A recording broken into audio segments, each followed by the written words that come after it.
Hello, Steve Wright's 89. Well, it's Gay Pride Month, and although it's not technically a gay film, I had to pay a bit of attention to Nightmare on Elm Street Part 2, Freddy's Revenge. Now, this film has a reputation for being the gay Nightmare on Elm Street. It's very subversive. It has a lot of literal things in it, but it also has a lot of things working sort of under the surface, and it's something that a lot of people are aware of, a lot of straight people got. I mean, I was sort of aware of it when I watched it when I was like a teenager, but it's not until I saw other people sort of analyzing it later I realised just how much it was. Now, I think was it the writer or the director made a sort of comment that it wasn't a gay film until Mark Patton was cast in the main role because he's a gay actor, and he brought an element to the film that some people suggest wasn't meant to be there, but nevertheless it is. It's played that way.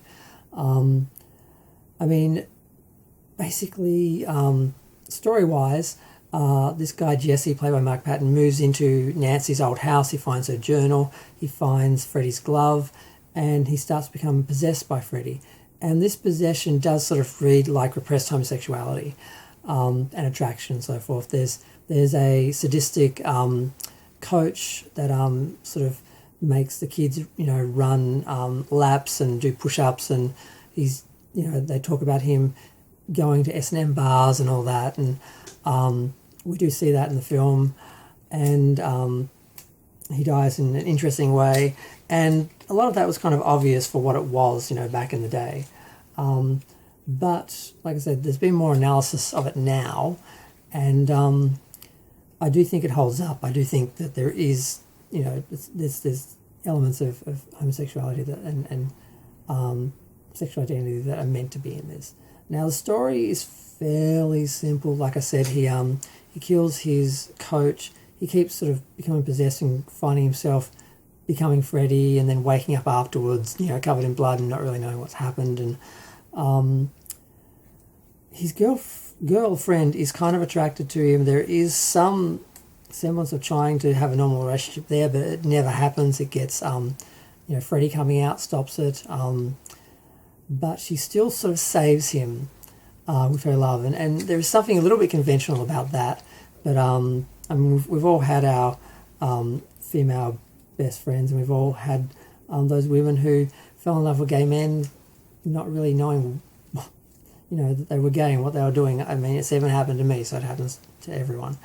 But I mean, the film overall is good. It's sort of dark like the original film, but not as dark and sort of isolated. It's a little bit more conventional horror film with a few surreal elements, but it doesn't sort of kick in. It's hard to view Nightmare on Elm Street after seeing Part 3 and particularly Part 4, because it became such a over-the-top fairground sort of show of special effects and surreal, dream imagery. And that's something that's in the first two films, but it's not sort of played for the general sort of masses like it was in the later films, particularly with Rennie Harlin's direction of Part 4. This film is, more in line with the first film, but it has a male protagonist.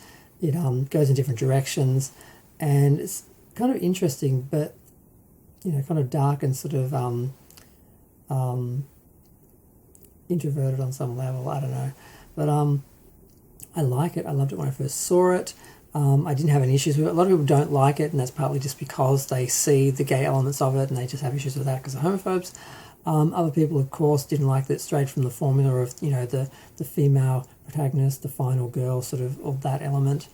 But there is a documentary called Scream Queen about this, about making the film and Mark Patton's career, which is very interesting. I'll talk about that sometime. But yeah, it's definitely a gay film. It definitely works on different levels, but it's not literally all gay, but there's still some literal things that happen in there. I find the relationship with the friend interesting, and he is incredibly hot too. And we do get to see, don't see him in his underwear, we do get to see him in a little pair of camo shorts, and I'm like, there's some objectification there. There's there's really no female objectification in the film, really, but there is some male objectification. So it's definitely working different levels, and I probably need to do a proper gay reading of this. I need to do a bit more research. I watched a couple of specials and videos and that, but that was years ago, and I don't remember a lot of it. In my head, I remembered it all, and it's like, no, you need to look at that again and really look at the specifics. Do a proper queer reading of it. But right now, I just want to talk about it in general and just sort of give it some acknowledgement as part of my little Gay Pride Month celebration. But I'm going to go. Feel free to share, like, comment, subscribe. Let me know what you think of Nightmare on Elm Street Part 2, Freddy's Revenge, The Gay Nightmare.